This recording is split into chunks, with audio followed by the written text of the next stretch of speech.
Black history. According to the public school system, Negroes were brought to America in 1619, forced to work as slaves on plantations, until one day this great white man named Abraham Lincoln came along and felt bad for the slaves and signed the Emancipation Proclamation in 1863, which freed the slaves. But there were still some bad whiteys in the southern states that passed Jim Crow laws for segregation. Afterwards, there came more whites that felt bad and then gave blacks civil rights in the 1960s, then allowed a black man to have the presidential office named Barack Obama. Now blacks are finally equal to whites. We can all get along. The end. Now, moving right along to our English lecture for the day. I don't think so.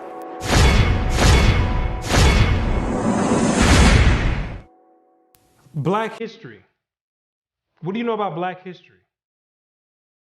Let me ask you a question. Prior to the transatlantic slave trade in the 1600s, what was your nationality? What did you call yourself? Some may say African. Well, Africa is a continent, and in that continent, there's over 47 different countries in there. Which one do you come from? What language did you speak prior to the 1600s? Was it English? There's over 1,500 dialects being spoken in the land of Africa. Pick one. What clothing did you wear? Was it high heels and stilettos? Skinny jeans and Vans? What food did you eat? Hamburgers and hot dogs? French fries and SpaghettiOs? What religion did you partake in? Who was your God? Was it Christianity and Cesare Borgia? Most of you have no idea about the answer to these questions. You have no recollection of any history prior to the transatlantic slave trade. Now, is that a coincidence or by random chance? I don't think so. Have you ever asked yourself, why is it that in the public school system that every time the subject of Black history is taught, it always begins in the 1600s and with slavery? Why is that? Doesn't that raise some antennas and spark inquiry?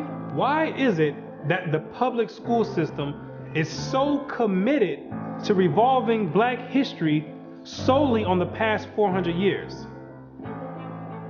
Why is that? Is it because there's a deficiency in historical data? Or maybe because there's no history at all prior to the 1600s?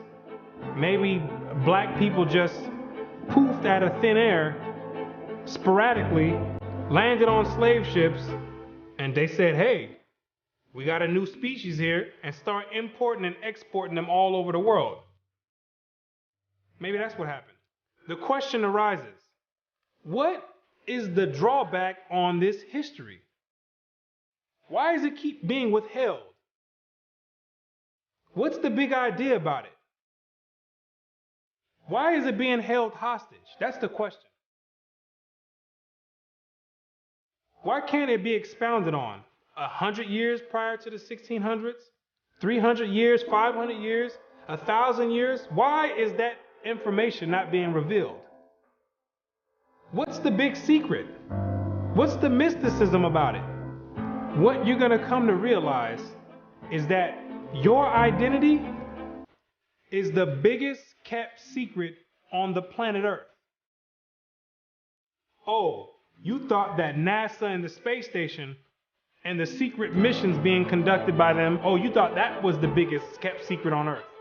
No, this is bigger than that. You thought that the government and the CIA and the FBI hiding information about UFOs and Planet X and Nibiru and aliens, you thought that was the biggest information and biggest kept secret. No, this is bigger than that. The elite Confederate has spent billions of dollars and constructed an innumerable amount of psychological stratagem to ensure that you never received and acquired this information that's about to be put out. You're about to receive pertinent information from some of the most reputable biblical scholars, historians, and archaeologists. And they all know something that you don't know. And that's your identity. Ham, the youngest of Noah, born probably about 96 years before the flood, and one of 8 persons to live through the flood. He became the progenitor of the dark races, not the Negroes, but the Egyptians, Ethiopians, Libyans, and Canaanites. Wait, the churches and the pastors, which are set up by the government, all teach in unison a doctrine that all black people come from the seed of Ham. But once you open up scholastic sources, you'll find out that the biblical scholars say something totally different from what's taught in Orthodox Christianity. What do they mean by Ham is the father of the dark races but not the Negroes? The Negroes themselves are a dark race of people, so how can you say that Ham is the father of all these dark races and exclude the Negroes? What are the biblical scholars trying to convey? What the biblical scholars are saying is that you're not African. There's only 4 families according to the Bible that make up the native population of Africa, or the land of Ham. And the biblical scholars know that you don't descend from any one of those 4 families. In order to write that in a scholastic and academic book, the biblical scholars have done extensive and thorough research on both the so-called Negroes and the Africans, the native Africans. And they came to the conclusion after the extensive research that the Negroes don't have anything to do with the native Africans at all. They're 2 totally separate people. In the 1840s, Morton collaborated with George R. Gliddon, an Egyptologist, who provided him with mummy heads and information about the racial significance of Egyptian tomb inscriptions. In Crania Aegyptiaca, published in 1844, Morton pointed out that both cranial and archaeological evidence showed that the Egyptians were not Negroes. In 1840, Dr. Morton was trying to find out the racial origin of the so-called Negroes that were in America in slavery. So he got together with the Egyptologists, which supplied him with the mummy heads, and what he did was conduct an extensive research on the cranial remains of the heads in Egypt, in contrast to the cranial remains of the heads in America. And what he found out is that the Negroes that were in slavery were not Africans. He found out that the skulls were 2 totally different types of skulls. The Negro's head was longer than the Egyptian head. The physical characteristics from the outside look similar, with the thick lips and the broad nose. But once you start delving into the real characteristics, he found out that there were 2 totally different people, as abolitionists and colonizationists had maintained, and that in fact, blacks had been relegated to the same servile position in ancient Egypt as in modern America. But what Dr. Morton did discover is that the Negroes that were serving slavery in America served the same position and servitude in ancient Egypt when they matched other skulls and other cranial remains in Egypt. They said these are exact matches. So what are the scholars saying? What you're going to find out is that they're saying that you are the biblical Israelites. Yes, you're the same exact people that served slavery in the land of Egypt. You're the same exact people that God sent Moses to go redeem under the hand of Pharaoh. You're the same exact people. And when you read the Bible, you'll find out that slavery is a central theme in the Bible. It's a reoccurring theme with the Israelites. The Israelites cannot run away and get away from serving slavery. It continues to happen over and over, all the way up until today. You came out of Egypt as slaves. came down into the land of Israel, no sooner as you got there, then you had the Assyrians come, capture the land of Israel, and take you and make you slaves. In the 9th year of Hoshea, the king of Assyria took Samaria and carried Israel away into Assyria. You came out of the land of Assyria, went back to the land of Israel. Then the Babylonians came, which are the modern day Ethiopians, the Cushites, came to the land of Israel and made you slaves. So all Israel were reckoned by genealogies. And behold, they were written in the book of the kings of Israel and Judah, who were carried away to Babylon for their transgression. You came out of the Babylonian captivity, went back to the land of Israel. Then the Persians came on down there, took the Israelites and made you slaves. For we were bondmen, yet our God hath not forsaken us in our bondage, but hath extended mercy unto us in the sight of the kings of Persia. You came back from the Persian Medo captivity, went back to the land of Israel, rebuilt the temple up. Then the Greeks came on down there, took you and made you slaves, and to entreat them that they would take the yoke from them. For they saw that the kingdom of the Grecians did oppress Israel with servitude. After you came from the Greek captivity, you went back into the land of Israel, rebuilt the temple because the Greeks were sacrificing swine and pig on the altars. No sooner as you came back to the land of Israel, then the Romans came and had you during the time of Christ as slaves. It was so much slavery going on with the Israelites that Jeremiah himself had to ask, is Israel just put on earth just to be slaves? Is that your whole purpose?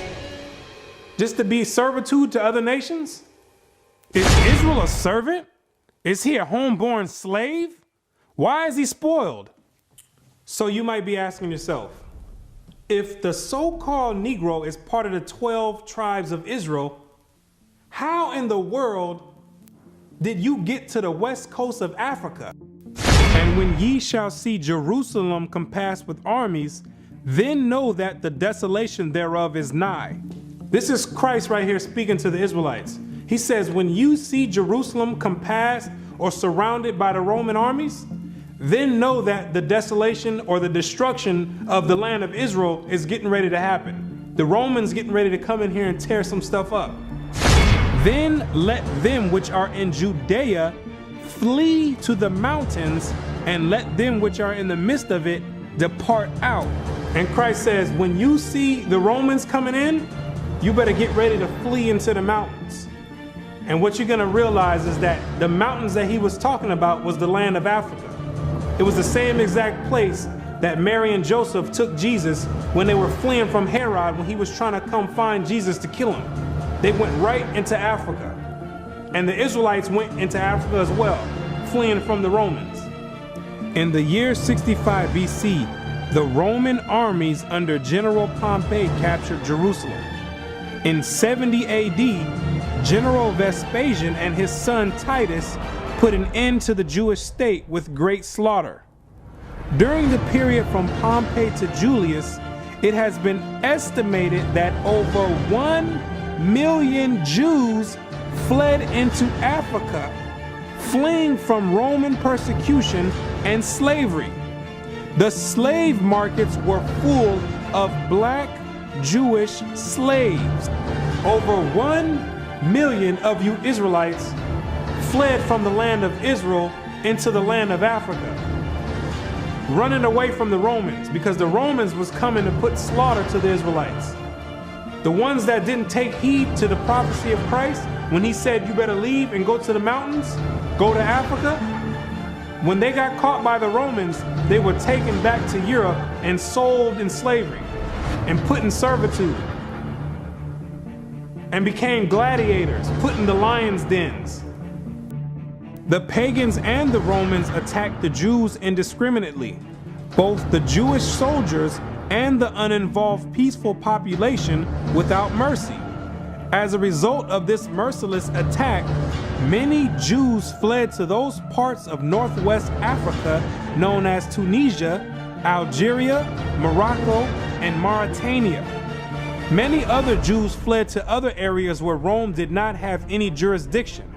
This was to the region of the south, the Sahara Desert, and the Sudan. Grazel says, such is the explanation of how the Sahara Desert first acquired Jewish tribes, toughened by a fighting tradition and possessed of physical characteristics, black, which it is said still makes them approximate very closely the original Jewish population of Palestine. And after migrating from Israel and dwelling on the northwestern parts of Africa, after you were fighting vigorously with the Romans, you had no choice but to start migrating to the southern regions of Africa, where the Romans didn't have any jurisdiction. Because the Romans were relentless and they were adamant about putting all Israelites to death. So in order to get any type of peace, the Israelites had to start migrating to the sub-Sahara parts of Africa. The scholars know this for a fact. The biblical scholars know this for a fact. They know all the history of the Israelites and their migration patterns. Whatever may be thought of the more or less mythological traditions connected with the earliest Jews in North Africa, it is now practically an established fact that a Jewish nation, Jewish at least in faith and perhaps too in origin, long held sway south of the Sahara. In later centuries, Jews are believed to have settled in Western Africa during the height of the Songhai, Mali, Ghana, and Kanem-Bornu empires. According to accounts from explorers of the region, several powerful Jewish families of the Songhai Empire were of Jewish origin. Some accounts place West African Jewish communities in the Andu Forest of Dahomey, south of Timbuktu. In the 1930s, these groups still maintained a Torah scroll written in Aramaic that had been burned into parchment with a hot iron instead of ink so it could not be changed. In the 1930s, the historians went over there and still found Israelites over there that didn't get captured in the slave trade, still practicing the Hebraic faith, still knowing who they were. With a Torah, which is the first 5 books of Moses, written in Aramaic. That's the ancient language. And it's a shame that they have to burn it in hot iron so the European colonialists don't come over there tampering with it and taking the evidence and trying to hide the history. It's a shame that they have to do that. It is a total shame that they have to do that. The black Jews had an advantage over the African tribes. They carried their culture, history, laws, and written records with them. The Jews made use of every opportunity. They were an industrious and skillful people. In the Jewish Ghanaian states were found kings, princes, governors, generals, secretaries, treasurers, revenue agents, judges, architects, engineers, doctors, historians, language interpreters, mathematicians, jewelers, sculptors, masons, carpenters, painters of art, goldsmiths, leather workers, potters, armorers, saddlers, blacksmith, agriculturalists, etc. Who told you that you was a bunch of Negroes running around on the west coast of Africa, butt naked, swinging from vines? Who told you that lie? You were and still are a prestigious people, a skillful people. The decline of Jewish communities of the West African Maghreb most likely began with the influx of Arab invaders into North Africa starting in 640 CE and later into West Africa in the 1300s and 14 CE. So after you had established communities and empires on the west coast of Africa, after the 7th century, that's when Muhammad and his band of thugs came down there to the West Coast with the Quran in one hand and a sword in another one. And they were forcibly converting the Israelites into that nonsense Islam. Yeah, I said it, nonsense Islam, because that's not what we were dealing with. That's the Arabs' religion. That's not what we were dealing with. And that was the decline of the Hebraic community over there in the west coast of Africa. And that was the forefront in the beginning of the slave trade. Yea, and what have ye to do with me, O Tyre and Zidon, and all the coast of Palestine? Tyre, Zidon, and the coast of Palestine, those are all ancient Africans that God is referring to. Will ye render me a recompense? And if ye recompense me, swiftly and speedily will I return your recompense upon your own head. Because ye have taken my silver and my gold, and carried into your temples my goodly pleasant things.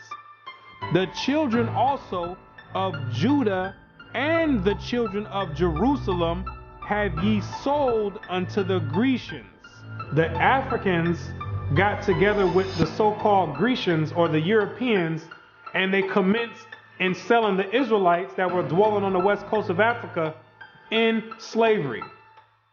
There's your slave trade right there in the Bible. Both buyers, Europeans, and sellers, Africans, saw the people traded into captivity on the African coast as outsiders. Now, why did those Africans see you as outsiders? Because you were some people that migrated and encroached on their land. They knew you were not the same exact people.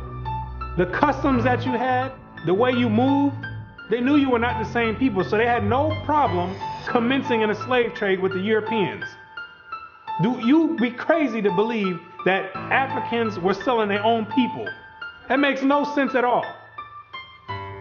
When the Europeans put that in the textbooks, they're using technicalities, saying Africans sold other Africans. When they're using technicalities, what they mean to say is native Africans were selling Israelites that were living in Africa. It'd be no different if somebody wrote history 500 years from now and say there was a slave trade that happened here in America. Say black people got together and start selling white people to the Chinese. If somebody with the same mindset that the Europeans have wrote history 500 years from now, they would say Americans were selling other Americans to the Chinese. When it's two totally different nation of people living in America. You can't just say Americans sold other Americans. Two totally different people. It's the same exact scenario on the west coast of Africa. There are both oral and written explanations that trace the origin of the Igbo. And the most tantalizing is an association of the Igbo to the Hebrew race. This assumption is based on the fact that Igbo culture has many similar traditional customs like that of the Jews. Similar customs are observed in marriage negotiations, childbirth and circumcision, restitution, attitude to totem animals and taboos, as well as hospitality to others, especially to strangers, etc. The Igbo are therefore said to be the split and lost group or tribe of Israel that refused to wander further northeast with Moses, but preferred going down southward. The Igbo people have many Jewish traditions. Naomi Katz, the current Israeli ambassador in Nigeria, and others point to their possible ancient Israelite origins. See, the scholars, they've done their research on the Igbo tribe, extensive research. And they've compared the traditions of the Igbo tribe, and they've matched them up to the biblical traditions of the Israelites. And they said, whoa, these are strikingly similar. The only way that these people could be practicing the Hebraic faith this close is if they were the biblical Israelites themselves. So you may ask yourself, what is the significance of the Igbo tribe to the so-called Negro in the Americas? When you do the research, what you're going to find out is that the Igbo tribe is one of the main sought-out tribes that were captured and sold in the transatlantic slave trade and came right here to America. The British were the major buyers before they banned their own slave traffic in 1807.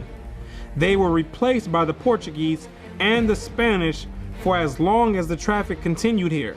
The majority of the captives were speakers of Igbo dialects. You can hear me clearly, Rabbi. Let us have your name once more. My name is Rabbi Yehuda Ben Shomer. Okay. Well, is it okay if we just called you Yehuda? Yeah, that's fine. Today? Okay, yeah, that's great. fine. No problem at all. I'll go on even further to say this, that the slave trade is actually connected to Deuteronomy 28, because the majority of the slaves that were brought to the Caribbean islands and brought to the Americas were Igbo people, were people of Hebrew and Hebraic Israelite descent, if you will. And so if you read Deuteronomy chapter 28, it matches perfectly what happened to the Hebrew slaves, the black Hebrew slaves, during the slave trade. It just matches it perfectly. Back up now. I think we just rung a bell here. Hold up now. Okay. Hold up. Hold the presses. Okay.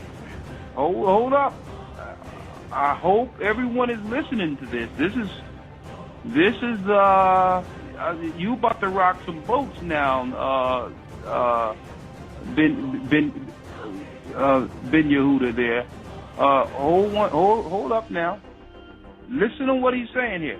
So you are saying that there's a great chance, or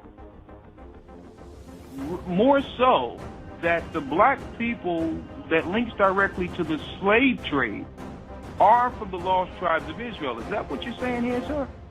Yes, I am. Now, granted, I will qualify that I don't. Wait a second. I don't believe that every single black person is Hebraic or Jewish, but I'm saying that the majority of the slaves involved in the slave trade were Hebrews. These people knew exactly who they were buying and selling, both the Africans and the Europeans. The Europeans, which are the Romans went after 70 AD, they went conquering, and they done hid themselves under different nationalities after they done conquered the native people that were in those lands in Europe. Hid themselves under the French, under the British, under the Portuguese. They're the same exact Romans.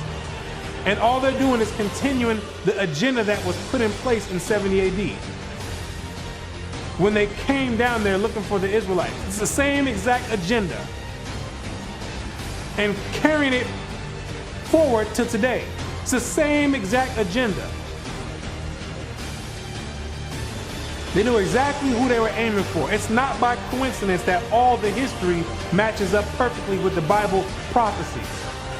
It's not a coincidence. And then they push a doctrine on you in church talking about it doesn't matter. So then you never go and look for this information. Now you see exactly why they don't put none of this in black history, why they don't go prior to the 1600s. You start digging prior to the 1600s, and then you find out you come or descend from the Igbo tribe. You start doing your research. Well, let me find out a little bit more about this Igbo tribe. Then you find out that the Igbo tribe are known as fact descend from the 12 tribes of Israel. So then you say, hold on. Something's not right here. That's the exact reason why they don't go prior to the 1600s. You're not supposed to find out this information. They're supposed to keep renaming your nationalities every few years to cause confusion and to have you confused, not knowing who you are. Each year, something else come out. First you called Negro, then you called color. Then 10 years later, they switch it to African American. It's all by design. Now you have to be asking yourself, if you are supposed to be the people of God, the chosen people of God, why is it that he continues to allow you to keep going into slavery after slavery after slavery? And why does he have you building up everybody's civilization off of the back of your slave labor. And it shall come to pass, when thou shalt show this people all these words, and they shall say unto thee, wherefore hath the Lord pronounced all this great evil against us? Or what is our iniquity? Or what is our sin that we have committed against the Lord our God?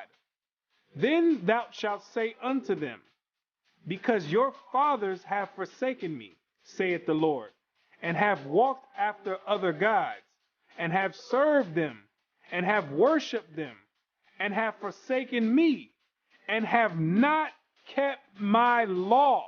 What you're going to realize is that when Moses brought you out of the land of Egypt and you entered into the wilderness, you entered into a covenant with the Most High God, the creator of everything you see in heaven and in earth.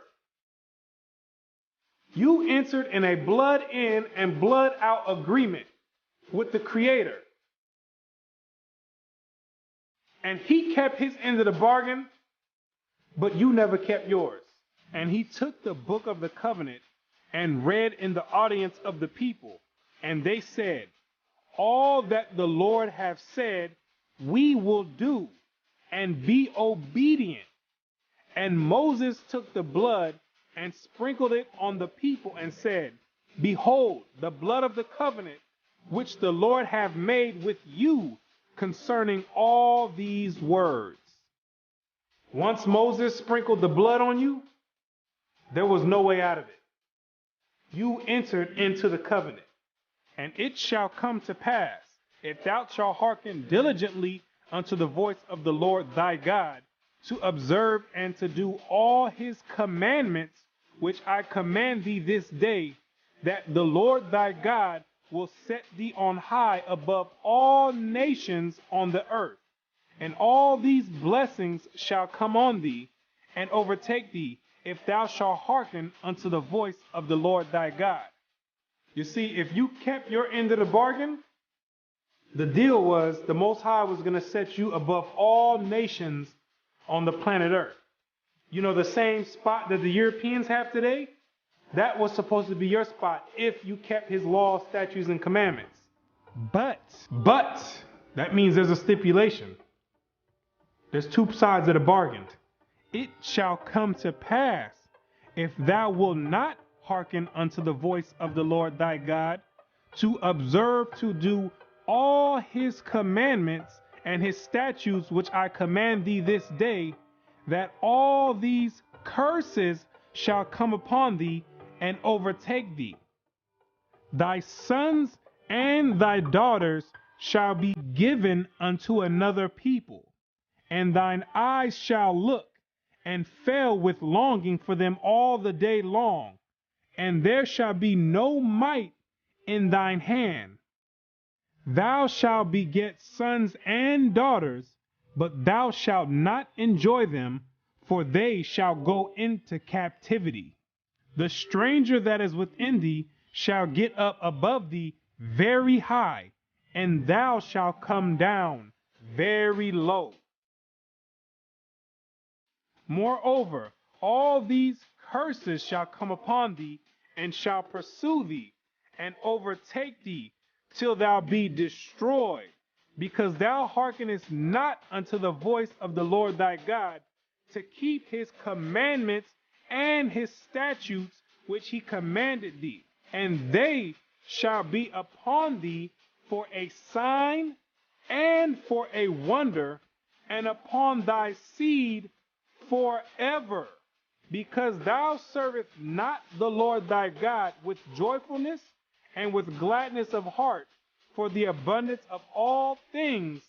Therefore shalt thou serve thine enemies, which the Lord shall send against thee, in hunger and in thirst and in nakedness and in want of all things. And he shall put a yoke of iron upon thy neck until he have destroyed thee. God says you'd have the yokes of iron on your neck until he has destroyed you. So that means when he takes the yokes of iron off, you were destroyed. When did that happen? in 1863 when Abraham Lincoln signed the Emancipation Proclamation. The yokes of iron came off. But at that time, your whole history had been whipped out of you. When the master gives you something, you take it. He gave you a name. It's a nice name. It's Toby. And it's going to be yours till the day you die. Now, I know you understand me, and I want to hear it. Again!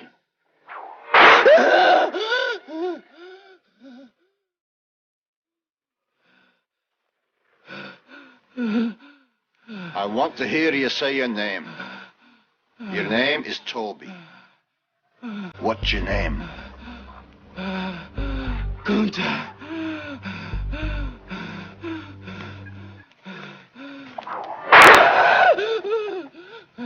Lord God, help that boy.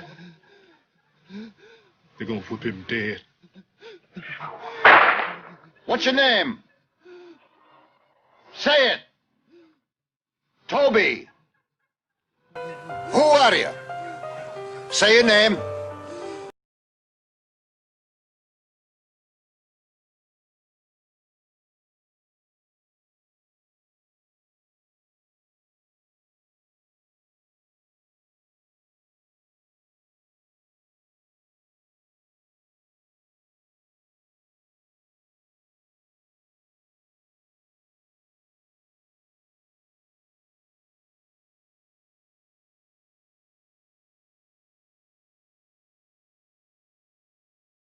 His bosom and toward the remnant of his children which he shall leave. You wonder why it's black on black crime? You didn't keep your part of the covenant. You wonder why black men always leave the children? You didn't keep your part of the covenant. Also, every sickness and every plague which is not written in the book of this law, them will the Lord bring upon thee until thou be destroyed. Why are you number one in HIV? You didn't keep your part of the covenant. Why are you number one in hypertension and high blood pressure? You didn't keep your part of the covenant. Why are you number one in high cholesterol? You didn't keep your part of the covenant. Why are you number one in diabetes? You didn't keep your part of the covenant. Why are you number one in all negative effects across the board? You didn't keep your part of the covenant. And the Lord shall scatter thee among all people from one end of the earth even unto the other, and there thou shalt serve other gods, which neither thou nor thy fathers have known, even wood and stone. And among these nations shalt thou find no ease, neither shall the sole of thy foot have rest. But the Lord shall give thee there a trembling heart, and failing of eyes, and sorrow of mind. And thy life shall hang in doubt before thee, and thou shalt fear day and night, and have no assurance of thy life. In the morning thou shalt say, would God it were even? And in the evening thou shalt say, would God it were morning? For the fear of thine heart wherewith thou shalt fear, and for the sight of thine eyes which thou shalt see. And the Lord shall bring thee into Egypt again. The word Egypt in the Bible means bondage or slavery. I am the Lord thy God, which have brought thee out of the land of Egypt, out of the house of bondage. So when God says he's gonna bring you into Egypt again, he's saying, I'm gonna bring you into slavery again with ships. But this time you're going with ships, packed up like sardines in a can. By the way whereof I spake unto thee, thou shalt see it no more again. And there ye shall be sold unto your enemies for bondmen and bondwomen, and no man shall buy you. And God says no man shall buy you. Back in the biblical days, you would be able to buy or redeem a slave by payment. But God says no man is going to be able to redeem you out of this slavery. this last one I bring you to, this last Egypt, nobody's going to get you out of it. Marcus Garvey tried to get you out of it, didn't work. Martin Luther King tried to get you out of it, didn't work. Malcolm X tried to get you out of it, didn't work. Louis Farrakhan tried to get you out of it, didn't work. Al Sharpton tried to get you out of it, didn't work. Why? Because you are still breaking the covenant.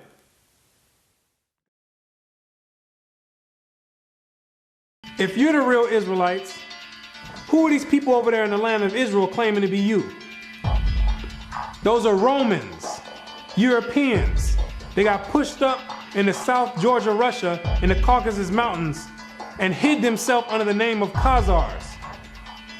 Between the 8th and 9th century, the Khazarian Empire under King Bulan adopted the traditions of the Israelites and mixed it with paganism and called it Judaism. Yes, we know your history too.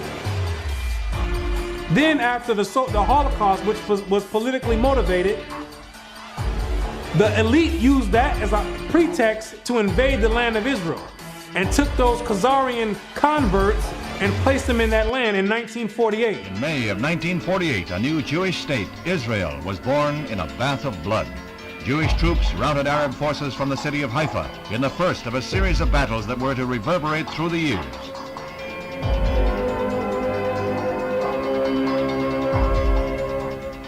In the year of independence, fighting was fierce in the Negev desert area. Here, Israeli troops routed the Arabs and took hundreds of prisoners. Meanwhile, on May 14, 1948, the new government headed by David Ben-Gurion is installed in Tel Aviv. Thus, for the first time since the Roman legion destroyed Jerusalem in the year 70 AD, the Jewish people have a nation of their own. United Nations teams accompany Israeli soldiers under the white flag to retrieve the bodies of soldiers killed in the continuing strife with Arab troops. The UN was able to effect some uneasy pacts calling for a truce, but skirmishes continued to break out. Dr. Chaim Weizmann joined Premier Ben-Gurion in the government. The Jewish patriot became president as Israel went before the United Nations to seek a place in that world body. The Middle Eastern Arabic nations were in violent opposition, and when Israel was voted a membership, they walked out in a body. For the rest of the day, their seats remained empty, but they returned the next morning to no further incident. Thus, history was made as the Jewish state of Israel was born. Conceived in strife and weaned on violence, Israel has flourished to become a constructive voice in world affairs. Her flag became a symbol of hope.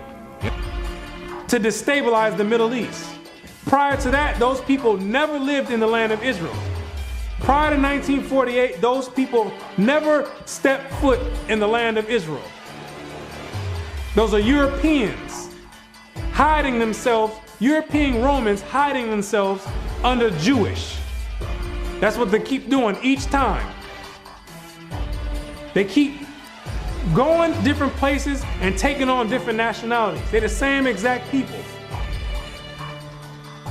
These are the same exact people that funded your transatlantic slave trade. Yes, the same Jewish man, the same Romans. These are the same people that's responsible for your 400-year short span Black history curriculum. These are the same exact people that control the media outlets and push rap music on the whole Black community and support it and push it on the forefront. The same exact people. They control all the media. These are the same exact people that are responsible for your Christian churches in all the neighborhoods in the Black community.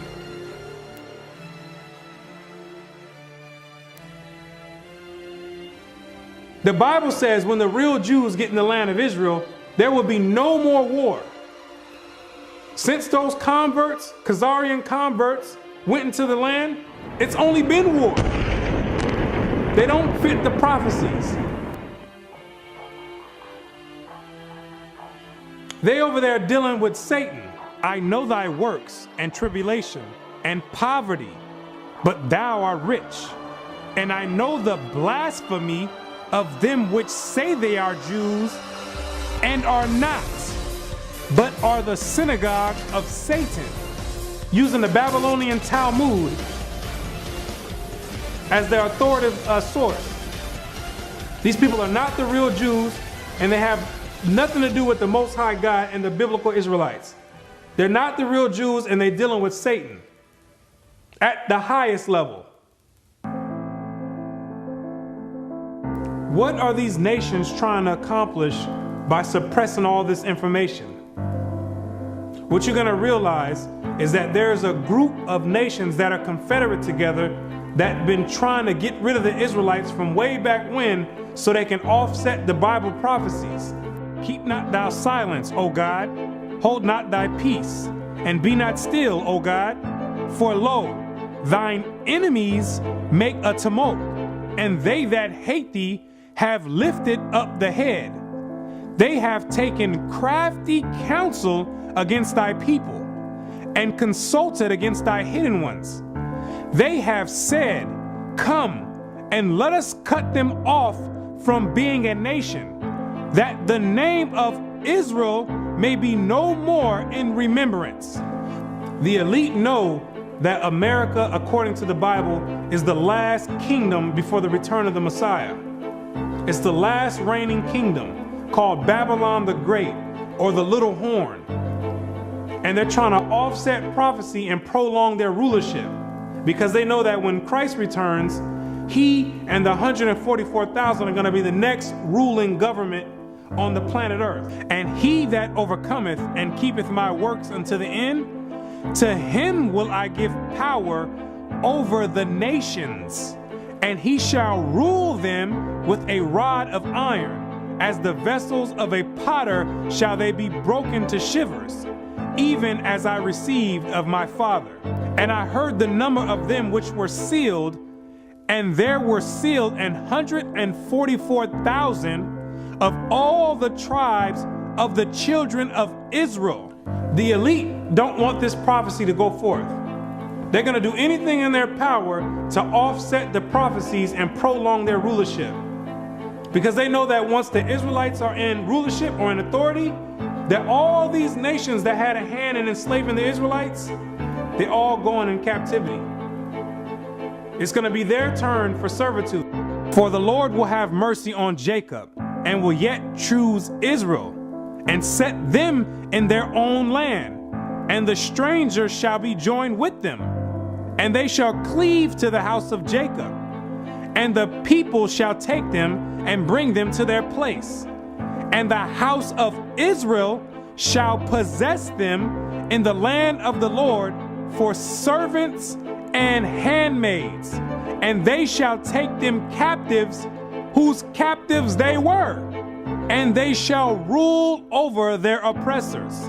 Therefore, all they that devour thee shall be devoured, and all thine adversaries, every one of them, shall go into captivity. And they that spoil thee shall be a spoil, and all that prey upon thee will I give for a prey. He that leadeth into captivity shall go into captivity. He that killeth with the sword must be killed with the sword. Here is the patience and the faith of the saints. The elite have got together with their top scholars in their think tanks, and they know these prophecies to a T. They didn't study this book back and forth. They understand all the breakdowns and prophecies. So in order to prevent these things, they have to suppress history and rewrite history and flood the media outlets with all types of futile material like rap music, Atlanta Housewives, and other reality TV nonsense to keep your mind occupied on entertainment and divert it from anything with any significance. And the success rate of that to black people is extremely high. The black man won't pick up a book if his life depended on it. A book is kryptonite to the black man. It's like spraying Raid on a roach. They say if you want to hide anything from a black man, you put it in a book. But despite these efforts of trying to offset prophecy, There's Israelites waking up all over the world by the thousands, coming up out of sleep and getting rid of these Gentile gods and coming back to the Most High God, the creator of heaven and earth, and keeping their end of the bargain. For the children of Israel shall abide many days without a king, and without a prince, and without a sacrifice, and without an image, and without an ephod, and without a teraphim. Afterward shall the children of Israel return and seek the Lord their God and David their king, and shall fear the Lord and his goodness in the latter days. The kingdom of heaven rulership, the governing body, is being set up right now in the midst of everyone, and nobody even knows it. While America is on an economic decline, God is raising up the ruling government of the kingdom of heaven. He says, even though the children of Israel are as the sand of the sea, only a small remnant are going to be saved from his wrath. Isaiah also crieth concerning Israel, though the number of the children of Israel be as the sand of the sea, a remnant shall be saved. Because the majority of you Israelites are going to be too caught up and bugged out of your mind and caught up in the world and caught up in Christianity to even give the Creator a thought and even to consider to go back and keep your part of the covenant. But God says He's not sending you in slavery no more. He says if you didn't learn this time from all the captivities you've been under, if you didn't learn from getting your backs whipped, if you didn't learn from being hanged, if you didn't learn from having your sons and daughters sold, He says, I'm not bringing you into captivity no more after America. This is the last captivity. He has another plan for you. You got another punishment coming. It's called the lake of fire. But the fearful and unbelieving and the abominable and murderers and whoremongers and sorcerers and idolaters and all liars shall have their part in the lake which burneth with fire and brimstone, which is the second death. And you're going to be there for a very long time. But to those that have an ear and come back and return to the Heavenly Father, He's going to make a new covenant with you. For finding fault with them, He saith, Behold, the days come, saith the Lord, when I will make a new covenant with the house of Israel and with the house of Judah. The Bible says that the new covenant is with the Israelites, not all nations. He made the first covenant with you, and He's making the next covenant with you as well. Not according to the covenant that I made with their fathers in the day when I took them by the hand to lead them out of the land of Egypt, because they continued not in my covenant, and I regarded them not, saith the Lord. For this is the covenant that I will make with the house of Israel after those days. What does it mean after those days? It's talking about when you get into the wilderness. Yes, you have to go to the wilderness again. The same way when you came out of Egypt and you went into the wilderness and made the first covenant is the same exact way when you come out of America, which is the modern Egypt, you're going to have to go into the wilderness again. And I will bring you out from the people and will gather you out of the countries wherein you are scattered, with a mighty hand and with a stretched out arm and with fury poured out. And I will bring you into the wilderness of the people, and there will I plead with you face to face, like as I pleaded with your fathers in the wilderness of the land of Egypt. So will I plead with you, saith the Lord God. And I will cause you to pass under the rod, and I will bring you into the bond of the covenant. The covenant is going to be made after Christ returns. That's the new covenant. There's a new covenant now. You're still under the same exact covenant you made when you came out of Egypt. That's a binding covenant right now. I will put my laws in their mind and write them in their hearts. And I will be to them a God, and they shall be to me a people. And God says He's going to put His laws in your mind. Yes, those same laws that your Christian church teaches are done away with, those are the laws that are going to govern the kingdom of heaven. The same way America has their laws that govern America, the laws written in the Bible in the first 5 books of Moses, those are the laws that's going to govern the kingdom of heaven. Those are the same exact laws that you promised and made a pact with the Most High saying that you would keep, and you refuse to keep to this day. That this is a rebellious people, lying children, children that will not hear the law of the Lord, which say unto the seers, see not, and to the prophets, prophesy not unto us right things, speak unto us smooth things, prophesy deceits. Yet the number of the children of Israel shall be as the sand of the sea, which cannot be measured nor numbered.